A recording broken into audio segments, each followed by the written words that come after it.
Hello friends, welcome to Exam 360. Today's topic is human body and nutrition. And today we are going to study about the glands, जैसे कि endocrine glands होता है, endocrine glands or exocrine glands. Exocrine glands are the glands which are directly released into the tissues. जैसे कि ये protein को fats enzymes और इसके शॉर्ट पार्टिकल्स में तोड़ता है। प्रोटीन्स को हो गया तो न्यूक्लिक एसिड्स में तोड़ देगा और कार्बोहाइड्रेट्स को फैट्स को कार्बोहाइड्रेट्स में तोड़ दिया। तो ये होता है एक्सोक्राइन ग्लैंड्स जो कि डक्ट से टूट के फिर टिश्यूज में आ जाए। एंडोक्राइंस जैसे कि जो डायरेक्टली ब्लड में ट्रांसफर रिलीज होते हैं, जैसे hormones, insulin is the great example for this. और pancreas is most important because it acts as both exocrine and endocrine both. So it's the most important question that is asked majorly in the exams for every in general science questions हो गए उसमें पूछे जाते हैं, या फिर हम कह दें कि यूपीपीएससी के लिए एग्ज़ाम इम्पॉर्टेंट है और भी बाकी गवर्नमेंट एग्जाम्स के लिए। Now we come on the we are coming upon the brain, parts of the brain जैसे कि थैलेमस, सेरेबेलम, हाइपोथैलेमस। ठीक है, ये सारे एग्जाम के ब्रेन के पार्ट्स हैं। थैलेमस जो सेंसरी ऑर्गन्स को वो करता है, सेंसरी इंफॉर्मेशन देता है कि हु इज़ टचिंग एंड कि मतलब क्या चीज़ से क्या सेंस हो रहा है, ठंडा लग रहा है, गर्म लग रहा है। सेरेबेलम वॉलेंट्री एक्शन से अगर हम गिरने वाले हैं तो हमें बैलेंस करता है, तो वो है सेरेबेलम। वॉलेंट्री एक्शन हमारा इक्विलिब्रियम मेंटेन करता है, ये सेरेबेलम सब कुछ करता है। हाइपोथैलेमस स्वेटिंग हो रही है तो टेम्परेचर कंट्रोल, होम्योस्टैटिस मेंटेन करता है हाइपोथैलेमस। हमें भूख लग रही है, प्यास लग रही है, ये इन्फॉर्मेशन हमारे बॉडी में प्रोवाइड करवाता है हाइपोथैलेमस। और सेरेबेलम पे आए तो ये लार्जेस्ट पार्ट होता है, और ये जैसे हम मैथ्स लगा रहे हैं तो हम जो सोच रहे हैं, जो चीज़ें याद कर रहे हैं, हमें अभी ब्रेन के पार्ट्स याद करने हैं, तो वो हमारा काम करेगा सेरेब्रम, ये लार्जेस्ट पार्ट होता है। और मेडुला पे अगर आए, मेडुला एंड पॉन्स ये smallest, hypothalamus is the smallest part also. ठीक है, this is the important question, important topic कि ब्रेन का सबसे स्मॉलेस्ट पार्ट होता है हाइपोथैलेमस। मेडुला और पॉन्स को देखा जाए तो ये इनवॉलेंट्री एक्शंस होते हैं, ये बहुत ना लार्जेस्ट होते हैं ना कुछ होते हैं, but they play a great role. ठीक है, now will come up on the next topic, hormones. Hormones are the मतलब लिक्विड दैट आर सिक्रेट, मतलब पिट्यूटरी ग्लैंड का सिक्रेशन रेगुलेट करती है कि कितना हार्मोन कितना सिक्रेट होना है, कितना नहीं। जैसे कि अब कभी बॉडी में कमी हो जाती है किसी किसी हार्मोन्स के, तो हम बोलते नहीं है कि हार्मोन्स की deficiency, like the menstrual cycle जो होती है फीमेल्स में, that is all the game of the hormones.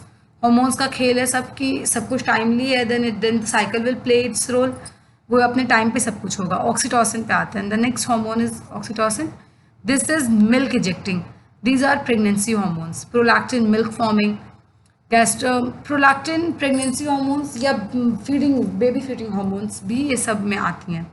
बहुत सारे हार्मोन्स और होते हैं, testosterone, progesterone. Testosterone male hormone है और प्रोजेस्टेरॉन फीमेल हार्मोन है, और ये इसी का रेगुलेशन मेंटेन करता है menstrual cycle in the females. Gastrointestinal hormones, these hormones are that जो food को digestion में help करता है, like we are upon की gastrin, enterokinin, secretin, तो ये सिस्टोकाइनिन, ये अलग अलग बॉडी पार्ट से रिलीज होते हैं और ये फूड के डाइजेशन में हेल्प करता है। इससे गैस्ट्रिन हार्मोन हो गया, दिस इज द गैस्ट्रिन। तो ये जो है ना, ये स्टमक को इंक्रीज करता है एचसीएल और पेप्सिनोजेन के इसके लिए। इसीलिए जब हम कहते नहीं कि हम कुछ खाए नहीं होते हैं तो एसिडिटी हो गई, तो एसिडिटी कुछ नहीं होता है, गैस्ट्रिन हार्मोन इज डूइंग अपना काम टाइम पे। हम कुछ खा नहीं रहे हैं तो हमारे बॉडी में कुछ नहीं है जिसपे एचसीएल वर्क ऑन करे, तो वो एक्स्ट्रा एचसीएल रिलीज हो गया हमारे बॉडी में, तो वो गैस प्रोड्यूस कर दिया, या फिर हम कहते हैं कि एसिडिटी हो गई, दैट इज ओनली कि गैस एसिडिटी का कारण। एंटेरोकाइनिन ये स्टिमुलेट करता है स्मॉल इंटेस्टाइन को एंजाइम्स रिलीज करने के लिए। हमारे बॉडी में आधा काम जो हमारा खाना होता है ना, वो उसे सालों लग जाए डाइजेस्ट होने में, but because of the enzymes and these HCl, और जो हमारा आधा से ज़्यादा खाना जो है 30% हमारा फूड जो है ना मुंह में, in the mouth he digest हो जाता है because of the salivary amylase. तो ये एंजाइम्स के सारे खेल होते हैं जो इतने जल्दी काम करता है, ठीक है। सीक्रेटिन, सीक्रेटिन लिवर और पैनक्रियाज में रिलीज होता है और बाइकार्बोनेट बनाता है। मतलब जब HCl अगर ज़्यादा है तो वी नीड कि बेसिक कुछ हो जो उसको न्यूट्रलाइज करे, that is only this. Cholecystokinin gall bladder में रिलीज होता है। बाइल, बाइल जूस बहुत इंपॉर्टेंट होता है लिवर के लिए, ठीक है। Will go there. Water soluble vitamins पे आते हैं। वाइटामिन्स दो तरह के होते हैं, water soluble and fat soluble. Water soluble वो होते हैं जैसे कि बी और सी, बी और सी सॉल्युबल होते हैं। तो ये जो होता है ना कि वाटर सॉल्युबल जो मतलब नाम से पता चल रहा है जो पानी में घुल जाए। तो अगर जो चीज़ पानी में घुल जाएगी वो अगर हम डेली भी यूरिनेट, तो डेली यूरिनेट करते हैं तो हमारे बॉडी में इसीलिए वाटर सॉल्युबल वाइटामिन्स की कमी भी होती है एंड वी आर प्रिफर्ड कि हमें डेली लेना चाहिए, ठीक है। और फैट सॉल्युबल इज AGEK जो लिवर में स्टोर होता है और अपने टाइमली निकलता है, मतलब टाइमली रिलीज होगा कि कितना निकालना है कितना नहीं। वाटर सॉल्युबल वाइटामिन्स हो गया तो, और डैमेजेस स्किन को डैमेज करता है लिवर में, हंगर में, मतलब बाकी चीज़ों में ये वो करता है, ठीक है। Fat soluble hormones. और इसका ज़्यादा जो होता है वाइटामिनाइसिस कहलाते हैं, मतलब वाइटामिनाइसिस इज़ द प्रॉब्लम जो कि इसके ज़्यादा लेने से हो जाता है, ठीक है। इसर्शिया कोलाई, इसर्शिया कोलाई ई कोलाई हमारे बॉडी में प्रेजेंट है। ये एक बैक्टीरिया है जो हमारे लार्ज इंटेस्टाइन में है, सिम्बायोटिक बैक्टीरिया। सिम्बायोटिक का मतलब ये होता है ना कि सिम दोनों को फ़ायदा हो रहा है और बायोटिक मतलब कुछ लिविंग है जो लिविंग पे है उस पे दोनों जो असर कर रहे हैं, that is known as symbiotic. जैसे कि इसर्शिया कोलाई हमारे बॉडी में है, हमारे बॉडी में B1, B2, B12 और K वाइटामिन्स को रिलीज कर रही है तो ये हमें फ़ायदा है एंड इन रिटर्न ये हमारी बॉडी से न्यूट्रिशन ले रही है तो ये इसे फ़ायदा है, hence we are calling it symbiotic, ठीक है। ये डैमेज हो जाता है एंटीबायोटिक से, तो बी कॉम्प्लेक्स एंटीबायोटिक के साथ इसीलिए दिया जाता है कि मतलब कई बार होता नहीं है कि हमें दवाइयों के साथ डॉक्टर बोलता है कि इसके साथ ये दवा लीजिएगा। यही रीज़न होता है कि हमारी बॉडी में बहुत सारे नेचुरल लिविंग बींग्स होते हैं ना, तो उनको नुकसान ना हो, या बहुत सारी नेचुरल चीज़ें होती हैं जिन्हें नुकसान ना हो, इसीलिए हमें दर्द के पहले गैस की दवा दी जाती है और ऐसी सारी चीज़ें होती हैं। Will come on the types of vitamin. Vitamin A जिसका नाम है रेटिनॉल, ठीक है, एंटी इन्फेक्शन वाइटामिन होता है। अगर कहीं इन्फेक्शन हो गया किसी चीज़ से तो इसे लेते हैं, दैट इज़ नॉन एज। इसके कमी से क्या क्या चीज़ें होती हैं,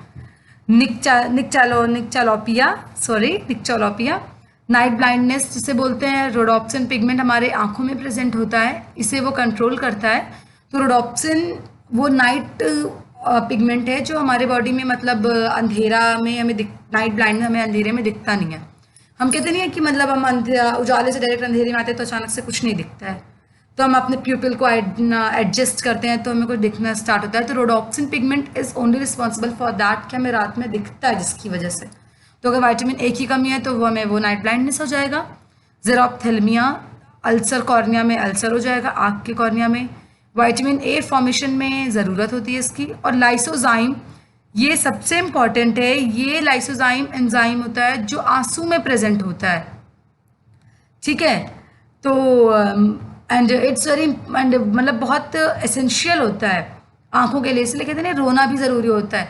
लाइसोजाइम में बहुत सारी एंटीबैक्टीरियल प्रॉपर्टीज़ भी प्रेजेंट होती हैं, सो इट्स वेरी इंपॉर्टेंट। और विटामिन ए, बीटा कैरोटीन, ये एक ट्रांसजेनिक गोल्डन राइस है, ट्रांसजेनिक राइस है। ट्रांसजेनिक इन शॉर्ट से कि जिसके जीन्स में ट्रांसफॉर्मेशन हुआ हो, that is known as a transgenic material. Transgenic rice है, गोल्डन राइस जिसका नाम है। तो इसके जीन में हम लोगों ने प्रो विटामिन ए वो किया है कि इसमें प्रो विटामिन ए की मात्रा ज़्यादा है इससे खाने में। फिश में, मीट में, एग में। Milk after fortification of milk का कर दें उसके बाद उसमें विटामिन ए की ज़्यादा मात्रा पाई जाती है, ठीक है। Now will come upon the vitamin D जिसका नाम है calciferol, sunshine vitamin C, vitamin sunshine vitamin sunshine means नाम से ही पता चल रहा है, हम बहुत बार बोलते will come upon the vitamin D calciferol sunshine vitamin. हम बहुत सुनते हैं कि धूप में बैठो विटामिन डी मिलेगा, तो वही होता है विटामिन डी कैल्सीफेरॉल। ठीक है, skin plus liver plus kidney में विटामिन डी मतलब होती है। स्किन के लिए भी एसेंशियल है, लिवर के लिए भी, किडनी के लिए भी। देखो बॉडी के लिए हमारे सब कुछ ज़रूरी है। सो इसीलिए हर चीज़ को एक लिमिटेड अमाउंट में लेना बहुत एसेंशियल होता है। सनलाइट में पाया जाता है, फिश लिवर ऑयल में पाया जाता है। ठीक है,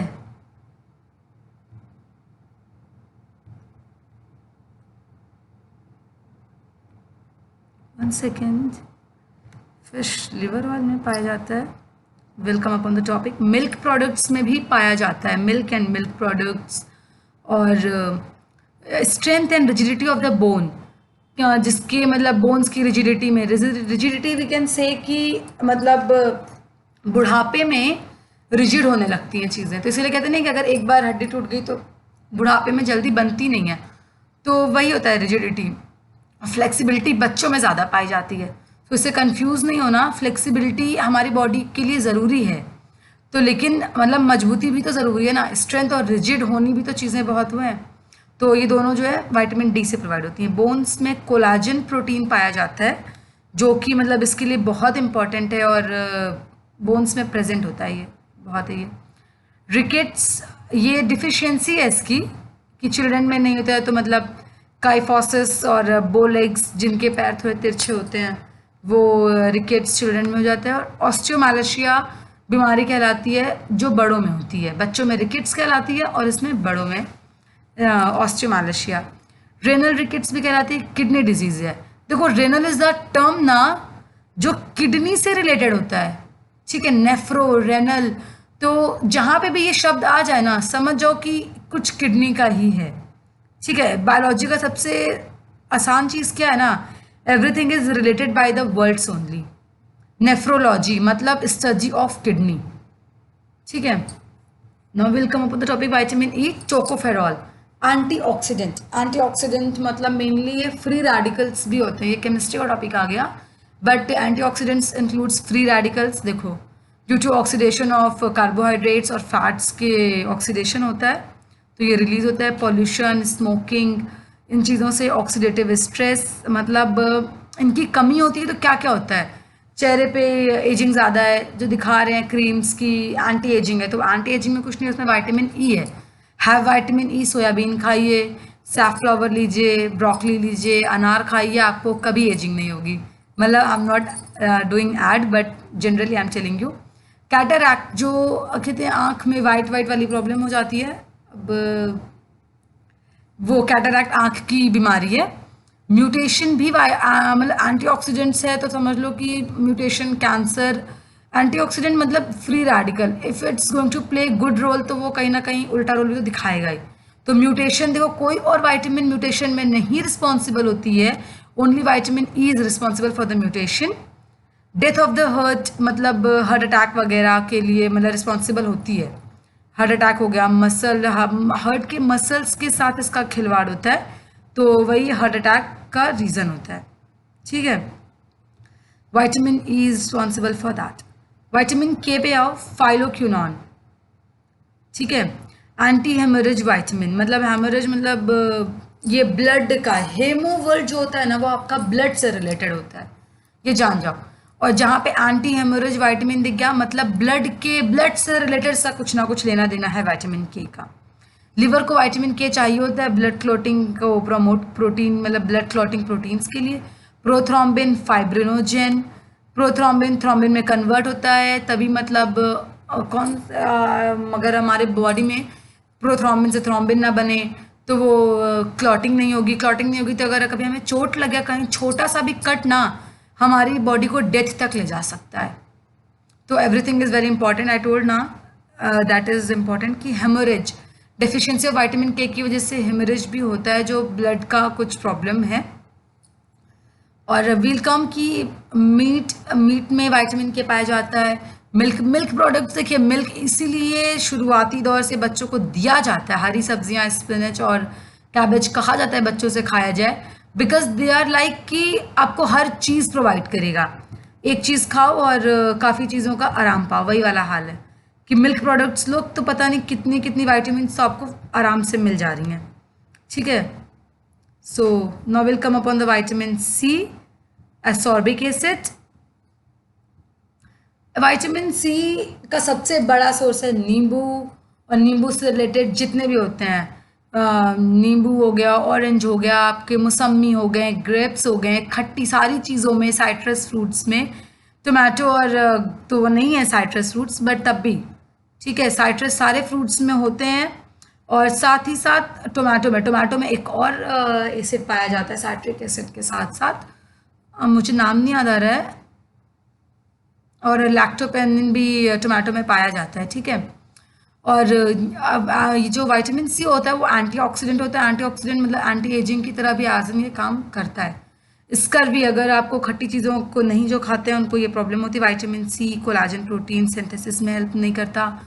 और no vitamin C poor wound healing होती है, उसकी हीलिंग अच्छे से नहीं होती है चोट वोट की। ठीक है, विटामिन सी जो है आयरन के एब्जॉर्प्शन में भी अच्छा रोल प्ले करती है। Vitamin C oxidation of iron रोकती है। ठीक है, अगर ना ले रहे हैं मतलब विटामिन सी तो वो बता रहे हैं। ठीक है, एब्जॉर्प्शन ऑफ आयरन अगर मतलब नहीं ले रहे हैं अगर हम तो उसके लिए बोल रहे हैं।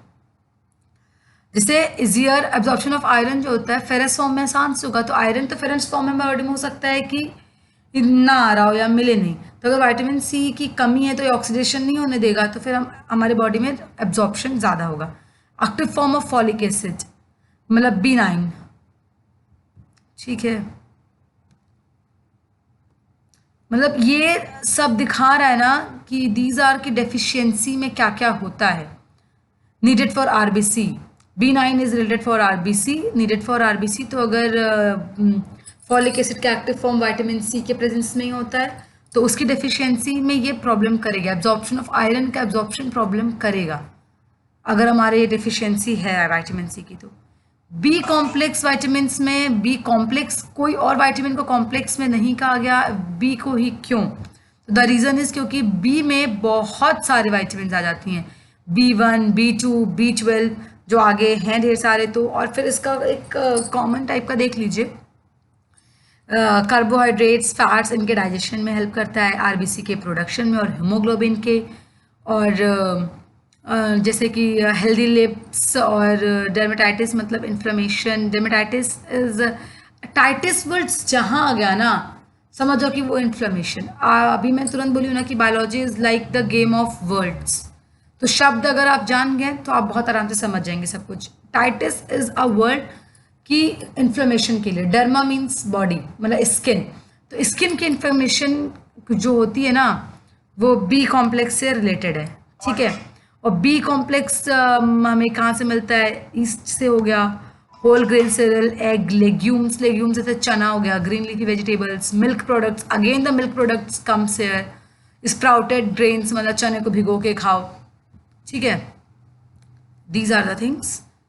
अब हम आएंगे दोबारा टॉपिक पे, विटामिन ए। विटामिन ए के एडिशनल इन्फॉर्मेशन पे हम आते हैं, इसे थायमिन बोलते हैं, और कार्डियक अरेस्ट, हार्ट अटैक मतलब vitamin A is mainly responsible for the heart type diseases. ठीक है, तो पेस मेकर मतलब कार्डियक इसका होता नहीं है कि मतलब हार्ट प्रॉब्लम है तो पेस मेकर लगते हैं, तो फिर जिसमें लब डब साउंड सही से नहीं आती हैं तो वहाँ पे पेस मेकर लगते हैं जो कि इलेक्ट्रिक से रिलेटेड होते हैं, वो मतलब उससे रन हो रहे होते हैं, तो आपके बॉडी में ब्लड को वो हार्ट को अच्छे से रेगुलेट करते हैं। शॉर्ट हम बहुत ज़्यादा डीप नहीं जाते हैं हार्ट में।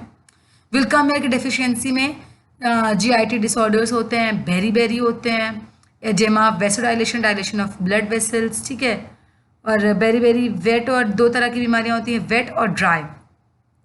वेट में एडेमा वेसोडाइलेशन हो जाता है, ड्राई में मसल वीकनेस होता है।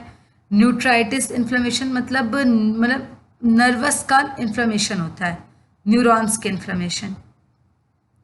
विटामिन B2 पे आते हैं, राइबोफ्लेविन हो गया, डर्मेटाइटिस, फिर टाइटिस आ गया मतलब स्किन से प्रॉब्लम, मतलब कॉम्प्लेक्स में तो हम देखें बट जनरली आ रहे हैं, ग्लोटाइटिस, टंग अल्सर होते हैं, चिलोसिस, लिप्स में क्रैक्स हो जाते हैं, माउथ अल्सर।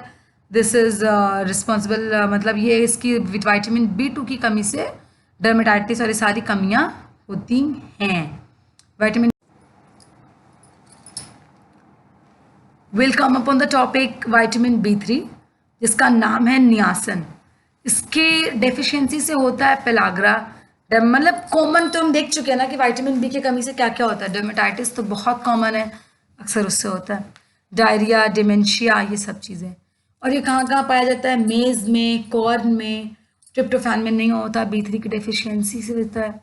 B5 पैंटोथेनिक नाम याद करने का तरीका देखो, pantothenic, pant word we know कि 5 के लिए पाया जाता है ना, तो दिस इज लाइक कि मतलब 5 के लिए, तो पैंटोथेनिक B5 पैंटोथेनिक एसिड। ये कई बार नाम भी पूछता है नियासन कौन सा है, तो नियासन 3 है, विटामिन B3।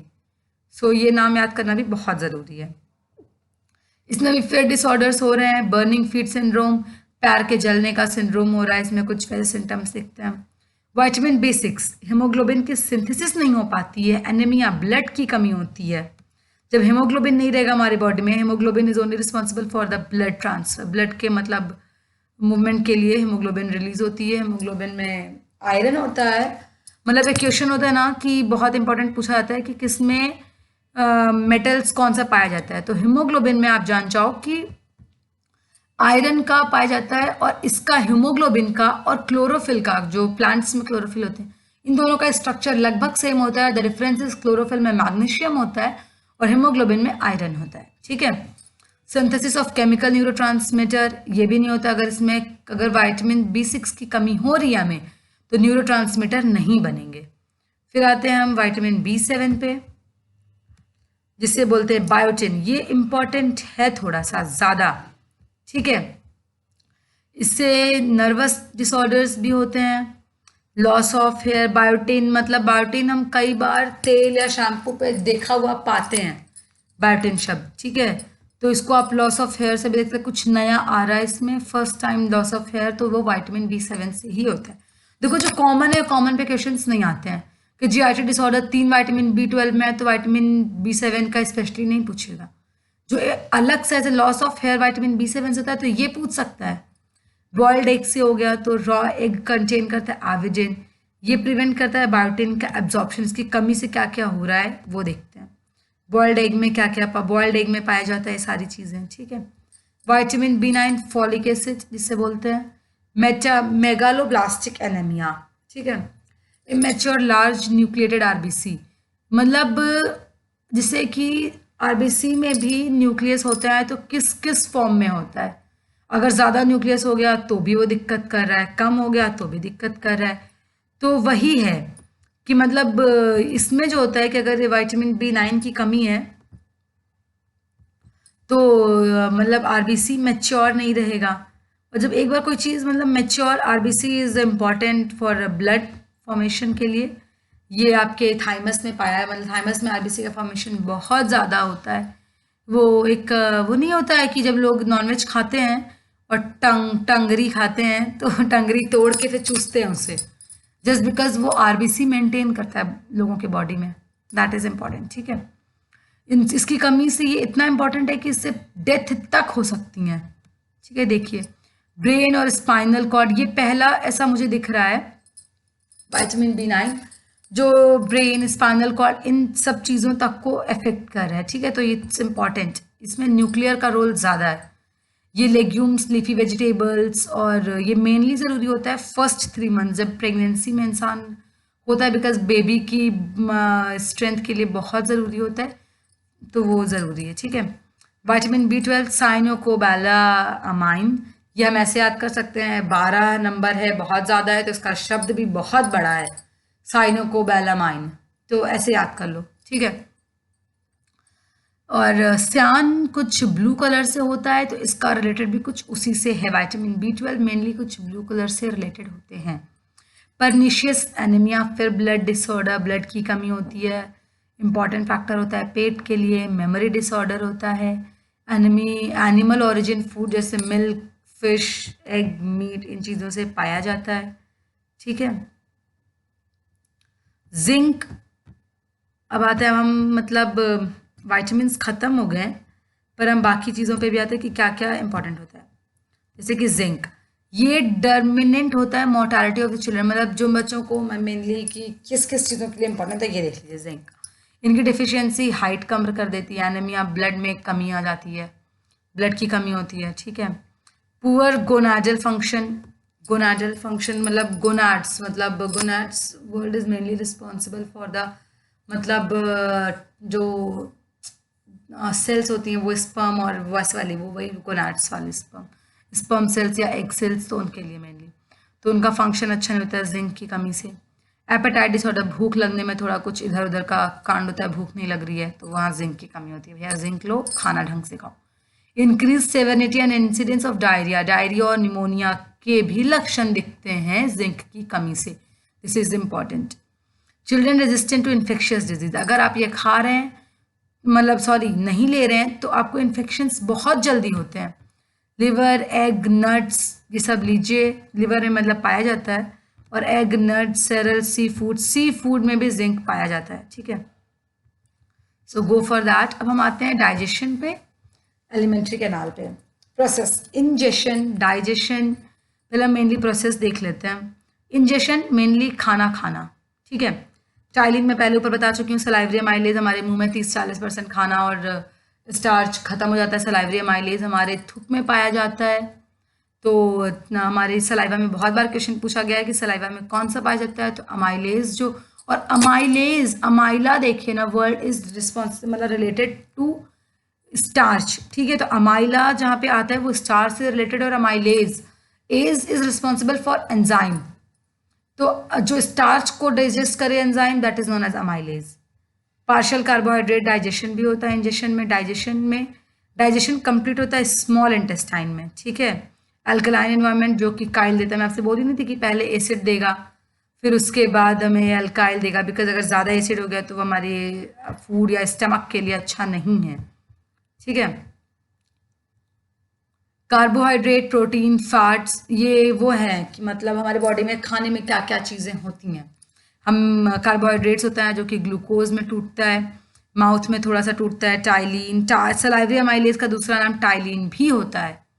ये बहुत इंपॉर्टेंट क्वेश्चन है, तो ये बहुत, जैसे लोग अमाइलेज तो याद कर लिए, पर कई बार क्वेश्चन पूछता है कि स्टार्च किससे डाइजेशन के लिए कौन इंपॉर्टेंट है, तो ptyalin, salivary amylase, both, none. तो मैक्सिमम बच्चे अमाइलेज पे टिक करके आगे बढ़ जाएंगे, बट टाइलिन भी उसी का नाम है, फोकस ऑन दैट ऑल्सो। फिर ये कन्वर्जन जो होता है कॉम्प्लेक्स कार्बोहाइड्रेट्स का ग्लूकोज में, पैनक्रियाज में भी होता है, पैनक्रियाटिक अमाइलेज, अगेन अमाइलेज केम, फर्क इतना है ये मुंह में हो रहा है, ये पैनक्रियाज में रिलीज हो रहा है, देखते चलिए।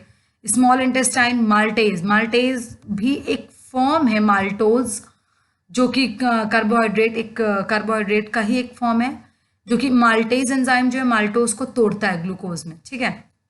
Now will come upon the proteins छूटते हैं, पॉलीपेप्टाइड्स हैं, पॉलीपेप्टाइड से वो अमीनो में बनता है, अमीनो एसिड्स को, छोटे अमीनो एसिड्स को भी बोलते हैं पेप्टाइड्स।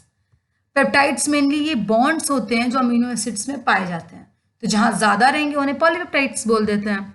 ये कहाँ प्रोटीन का डाइजेशन कहाँ कहाँ होता है, स्टमक, पैनक्रियाज और स्मॉल इंटेस्टाइन। स्टमक में देखिए HCl रिलीज होता है, तो ये जो है पेप्सिन के मतलब पेप्सिन को तोड़ता है। पैनक्रियाज में ट्रिप्सिन रिलीज होता है, स्मॉल इंटेस्टाइन में पेप्टाइडेज, अगेन एज लग गया, ये एंजाइम रिलीज कर रहा है, ट्रिप्सिन भी एंजाइम ही है, ठीक है। पेप्टाइडेज जो होता है ये जो है एज, फिर एंजाइम जो पेप्टाइड पे काम करेगा वो पेप्टाइडेज, ठीक है। फैट्स, जो ट्राइग्लिसराइड को फैटी एसिड और ग्लिसरॉल में चेंज करेगा, ग्लिसरॉल फिर ये अल्कोहल होता है, ये यहाँ से रिलीज होता है, बहुत सारी बात होती है। फिर पहले ये देख लो कहाँ कहाँ क्या क्या होता है। Liver, emulsification is the process जो इसको तोड़ता है, ये जान जाओ, ये फैट्स को तोड़ने का जो प्रोसेस होता है इसको इमल्सिफिकेशन करना कहता है, ठीक है। बाइल सॉल्ट्स जो हमारे गॉल ब्लैडर में स्टोर होता है, लिवर प्रोड्यूस करता है, जिनको, बहुत इंपॉर्टेंट क्वेश्चन है, बाइल सॉल्ट कहाँ प्रोड्यूस होता है, वो लिवर में प्रोड्यूस होता है भाई, ये जान जाओ। तो ये जो होता है वो इसको तोड़ता है, वो फैट्स के लिए इंपॉर्टेंट होता है। देखो हर चीज का अपना अपना रोल है। पैनक्रियाज में लाइपेज पाया जा रहा है, फिर से पैनक्रियाज में अलग अलग जगह देखो क्या क्या चीजें पाई जा रही हैं। कार्बोहाइड्रेट्स भी पैनक्रियाज में टूट रहा है, प्रोटीन भी टूट रहा है और फैट्स भी टूट रहा है। स्मॉल इंटेस्टाइन में इंटेस्टाइनल लाइपेज पाया जाता है। Now will come upon the next topic, absorption. जैसे कि सिर्फ फूड्स को तोड़ना ही काम नहीं होता ना, तो उनको एब्जॉर्ब भी करना पड़ेगा। तो अब वो एब्जॉर्ब कहाँ हो रहा है? स्मॉल इंटेस्टाइन में इसका काम पूरा हो रहा है। फिर लार्ज इंटेस्टाइन मेनली पानी एब्जॉर्ब करता है, ठीक है। ये बहुत इंपॉर्टेंट क्वेश्चन है। हम किसी को ये नहीं कह सकते कि स्मॉल इंटेस्टाइन में प्रोटीन्स एब्जॉर्ब हो रहे हैं तो इंपॉर्टेंट है। लार्ज इंटेस्टाइन में पानी भी हमारे बॉडी की रिटेंशन, पानी का रिटेंशन बॉडी के लिए बहुत इंपॉर्टेंट होता है। एसिमिलेशन, ठीक है। अब मान लो कि हम खाना खाए, टूट गया, एब्जॉर्ब हो गया, अलग अलग मतलब स्मॉल इंटेस्टाइन लार्ज इंटेस्टाइन अपना अपना चीज़ रख लिया। अब जब तक हम उसको यूज़ नहीं करेगा अलग अलग सेल, कोई फ़ायदा नहीं है ना। That is known as assimilation. मतलब अपने अपने कौन से सेल को किस चीज़ की ज़्यादा ज़रूरत है उस हिसाब से सब चीज़ बांटना इज़ नोन एज एसिमिलेशन। मतलब हर बॉडी पार्ट अपने अपने ज़रूरत के अकॉर्डिंग एक एक चीज़ें उठा रहा है। इजेशन, अब ज़रूरी नहीं है ना कि हम कुछ अच्छा, हम हमेशा अच्छा ही खा रहे होते हैं। तो जो वेस्ट है और वेस्ट निकलेगा, ये ऑब्वियस सी बात है, फाइब्रस पार्ट से हो गए, वो सब जो वेस्ट है वो एलिमिनेट होगा। That is elimination of waste product, उसे इजेशन बोलते हैं, ठीक है। तो हमारे डाइजेस्टिव पार्ट कितने कितने टॉपिक, कितने पार्ट्स थे? पहले खाना, फिर एब्जॉर्ब, डाइजेशन, इंजेशन, पहले अंदर खाना, ठीक है, मुंह में जितना होता है थोड़ा बहुत डाइजेशन वो हुआ। फिर हम आ जाते हैं कि डाइजेशन, IDAAE, ऐसे याद कर लो। ये प्रोसेस भी कई बार क्वेश्चन पेपर में पूछ लेता है कि कौन सा पहले है कौन सा बाद में है। तो IDAAE। एब्जॉर्प्शन और एसिमिलेशन में इसलिए कंफ्यूज मत होना, AB पहले आता है, AS बाद में आता है। Okay, will come upon the parts of grain bran, endosperm and germ cells. Germ cells वो सेल्स होती हैं जो एग सेल्स हो गई जैसे ये, ठीक है। एंडोस्पर्म जो होता है जब, ठीक है, एंडोस्पर्म वो पार्ट होता है जो फूड प्रोवाइड करता है उसको, कि फेटस जो बेबी प्रोड्यूस होता है एग और स्पर्म के मिलने के बाद, दैट इज जो प्रोवाइड करता है उसे एंडोस्पर्म बोलते हैं। जर्म सेल्स में वो होती हैं। ब्रान में जो होता है फाइबर और विटामिन बी कॉम्प्लेक्स को जोड़ के जो फैट बनता है वो ब्रान होता है। वाइट राइस, पॉलिश्ड और मिल्ड राइस होती हैं, ठीक है।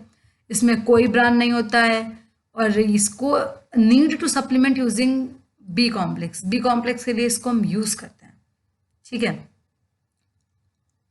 ब्राउन राइस, दो तरह की राइस होती हैं। मतलब वाइट राइस मेनली इधर नॉर्थ साइड में पाई जाती है और ब्राउन राइस थोड़ा साउथ, एकदम साउथ नहीं, मिडिल वाला थोड़ा एरिया में पाई जाती है, ठीक है। ब्राउन राइस, इसमें ब्राउन होता है और लेस शेल्फ लाइफ होती है क्योंकि ये अपने आप को सड़ा बहुत जल्दी लेती है, ठीक है। ये जान जाइए भाई, जिसमें फैट रहेगा थोड़ा तो इंसान हो जाता है ना, जब इंसान हो जाता है तो खाने की चीज़ है भाई, उसमें क्या करना। फिर लिपिड्स पे आते हैं। Lipids include fats, oil, cholesterol, ये सारी चीज़ें ये होती हैं। बट हाँ, फैट्स हमारे लिए थोड़ा नुकसान भले होता है, बट हम एनर्जी भी फैट और लिपिड से पाते हैं। लिपिड्स में जो एनर्जी होती है वो कार्बोहाइड्रेट्स और प्रोटीन से ज़्यादा होती है, ये देख लो। लिपिड्स को तोड़ना भी मुश्किल होता है बट एनर्जी भी तो वो हमें दे रहा है, तो जो बहुत इंपॉर्टेंट होता है उसका भाव भी थोड़ा ज़्यादा ही होता है, ठीक है। Higher melting point than oils, क्यों कहा जाता है कि मतलब बटर से ज़्यादा अच्छा है कि तेल लो, ठीक है, इसीलिए। ऑर्गेनिक सॉल्वेंट्स में सिर्फ ये होते हैं, मतलब पानी वानी में नहीं डिजॉल्व होते हैं। Synthetic of myelin sheath, myelin sheath हमारे नर्वस सिस्टम में पाई जाती है, मतलब स्पाइनल कॉर्ड के लाइनिंग में। तो माइलिन शीट होती है जो एक न्यूरॉन्स के ऊपर कवर जाता है, उसे माइलिन शीट बोलते हैं। तो ये लिपिड्स और ये सब कुछ देखिए, माइलिन शीट मतलब हर चीज़ का इम्पॉर्टेंट है, इम्पॉर्टेंस है। यू कांट से कि हम एक चीज़ खा ले रहे हैं, हमारे अंदर फैट है बहुत है, we don't need carbohydrates, we don't need do, हमें सब चाहिए भाई, सब कुछ खाते रहो, ठीक है। Humans fat rich tissues, adipose tissues, ये टिश्यूज मेनली पाई जाती हैं आपके जैसे कि लोअर पार्ट में, ठीक है। And for the breast tissues में भी ये एडिपोज टिश्यूज पाई जाती हैं। एंड मतलब मेनली फैटी एरियाज में ये पाई जाती हैं। दो तरह के फैट्स होते हैं, सैचुरेटेड, अनसैचुरेटेड। सैचुरेटेड जिसमें डबल बॉन्ड ज़्यादा होते हैं, ठीक है। इसलिए इन्हें तोड़ना भी ज़्यादा वो लगता है, मतलब ज़्यादा मेल्टिंग पॉइंट होता है इनका। एनिमल फूड सोर्स ज़्यादा होता है, मतलब बटर, घी, मीट इनमें पाए जाते हैं। प्लांट फूड सोर्स कोकोनट और पाल्म ऑयल में सैचुरेटेड पाया जाता है। ब्यूटायरिक एसिड बटर और मिल्क में होता है, अनसैचुरेटेड होता है, lower melting point. PUFA omega 3 linolenic acid gives docosahexaenoic acid DHA। ये अक्सर आपको खाने के मटेरियल के पीछे लिखा हुआ मिलेगा, तो ये जान जाओ अनसैचुरेटेड DHA का एग्जाम्पल है। प्यूफा मतलब पॉली अनसैचुरेटेड फैटी एसिड्स, इसका फुल फॉर्म है। Omega 6 linoleic acid essential fatty acids phytoplankton fish liver oil में पाया जाता है। ये सब याद करने वाली चीज़ें हैं, इसमें कुछ भी ऐसा नहीं है कि आपको बताया जाए, ठीक है, मतलब बताया तो जाए बट समझाने वाली ऐसी कोई चीज़ें नहीं है। So will go to the next point, not topic. Essential fatty acid phytoplankton. Phytoplankton is a word, देखिए जो प्लांक्टन है नदियों में पाया जाता है, थोड़ा तालाब वाला में, और फाइटो उसके अंदर प्लांट्स की क्वालिटी भी है। Phyto world is related to the plant. मैं बोली ना, बायोलॉजी इज द सब्जेक्ट जो कि शब्दों से बहुत ज़्यादा रिलेट होता है। तो फाइटो जहाँ लग गया वहाँ समझ जाओ उस मटेरियल, उस लिविंग बीइंग, उस चीज़ में प्लांट की क्वालिटी है, ठीक है। ऑक्सीडेशन का प्रोन है, ऑक्सीडेशन से intake of antioxidant. Plant food source है। Vegetable oil, sunflower oil, soybean oil, इस सब में पाया जाता है। म्यूफा और पॉली होता है इसमें unsaturated fatty acid, mega unsaturated fatty acids होते हैं। ओलेइक एसिड इसका एग्जांपल है। Olive oil. पार्शियल प्यूफा भी इसमें प्रेजेंट होता है, ठीक है, पॉली मतलब, लेकिन इसमें कम होते हैं थोड़े अनसैचुरेटेड फैटी एसिड, इसीलिए ऑलिव ऑयल इज सजेस्टेड कि खाना, मतलब ऑलिव ऑयल में खाना बनाओ। हाइड्रोजनेशन। हाइड्रोजनेशन फिर आ जाता है जिससे जहाँ पे हाइड्रोजन बॉन्ड का फॉर्मेशन होना, पार्शियल या पूरी तरीके से। फुल इंक्रीज शेल्फ लाइफ, किसी चीज़ की शेल्फ लाइफ बढ़ा देता है। कॉस्ट कम कर देगा। मेल्टिंग पॉइंट और शेल्फ लाइफ इंक्रीज कर देगा, बोले नहीं आपको। ट्रांस फैट, ठीक है, CISA से ट्रांस में बनना। सिस मतलब था नहीं कि XY, मतलब अगर कोई दो चीज़ें लगी हैं किसी भी कार्बोहाइड्रेट पे, अगर एक डायरेक्शन में लगी हैं देन दे आर सिस, अलग अलग लगी है तो ट्रांस। तो वो जो होता है वो हाइड्रोजनेशन से चेंज हो जाता है। लाइपेज एक्ट ऑन सिस पे बट नॉट ऑन ट्रांस। ये इंपॉर्टेंट क्वेश्चन है क्योंकि पूछ सकता है कि लाइपेज किस पे एक्ट करता है, सिस और trans. This is cis. Liquid form में है तो सिस है, और सेमी सॉलिड स्टेट में आता है तो ट्रांस। ओबेसिटी, पेट का थोड़ा सा वो ना निकलना। एंथेरोस्क्लेरोसिस, ग्रेजुअल डिपोजिशन ऑफ, मतलब एथेरोस्क्लेरोसिस जो आर्टरीज ब्लॉक होती हैं उसको एथेरोस्क्लेरोसिस बोलते हैं। तो लिपिड्स और फैट्स तभी मना कर दिया जाता है कि मत खाइए, ठीक है। स्केल्मिया ल्यूमेन बहुत छोटा हो जाता है तो ऑक्सीजन ट्रांसपोर्ट नहीं हो पाता और ऑक्सीजन रिच ब्लड नहीं पहुंच पाता हमारे बॉडी में पूरी तरीके से। तो प्रॉब्लम मतलब होती है जब ऑक्सीजन मिलेगा नहीं तो हम अच्छे से करेंगे, मतलब ऑक्सीजन मिलेगा नहीं तो हमारी बॉडी अच्छे से सर्वाइव नहीं कर पाएगी। इन्फार्केशन, डेथ ऑफ सेल होता है due to stoppage of oxygen rich blood. Oxygen बहुत ज़रूरी होता है भाई, जब दिया को हम ऑक्सीजन नहीं देंगे तो वो बंद हो जाता है, तो हमारी बॉडी तो बहुत वो है, ठीक है। सो ऑक्सीजन इज इम्पॉर्टेंट, इसलिए योगा करिए, एक्सरसाइज करिए, ऑक्सीजन लीजिए, खुश रहिए। Cardiac ischaemia is angina pectoris, shortness of breath and chest pain. Myocardial infarction, stroke भी हो जाती है इससे। Stroke, blood not reaching brain, जो खून दिमाग तक नहीं पहुंच रहा है तो उसमें स्ट्रोक होता नहीं है कि मतलब ब्रेन स्ट्रोक होगा, तो यही। लिपोप्रोटीन्स, लिपिड्स और प्रोटीन्स मिल गए तो लिपोप्रोटीन हो गया। Transport vehicle for lipids, lipids मतलब लिपिड्स और प्रोटीन्स के साथ मिलते हैं लिपिड्स तो वो जाती हैं, लिपिड्स कहीं अलग से नहीं आते, लाइपोप्रोटीन के फॉर्म में ही जाती हैं, ठीक है। HDL, VDL, high density lipids, low density, very low density, 90-10, ये हो गया हाई डेंसिटी में आ जाता है। म्यूफा प्लस प्यूडा गुड कोलेस्ट्रॉल में, लो डेंसिटी में ट्रांस फैट और बैड कोलेस्ट्रॉल, ओबेसिटी, सारे रीजंस हैं, ठीक है। देख लो HDL में 1090 होता है, LDL का दूसरा एग्जाम्पल है। और लो डेंसिटी मतलब वेरी लो, मतलब वेरी लो डेंसिटी वाले जो होते हैं वो 90 और 10 होते हैं। High density 10-90, very low density is 90-10, ये जान जाओ। Okay friends, will meet in the next topic with the next topic next time. Bye bye, take care, अपने एग्जाम्स के प्रिपेयर करिए और हमारे साथ जुड़े रहिए ऐसे for the other general science questions and for biology topics. Bye bye, see you.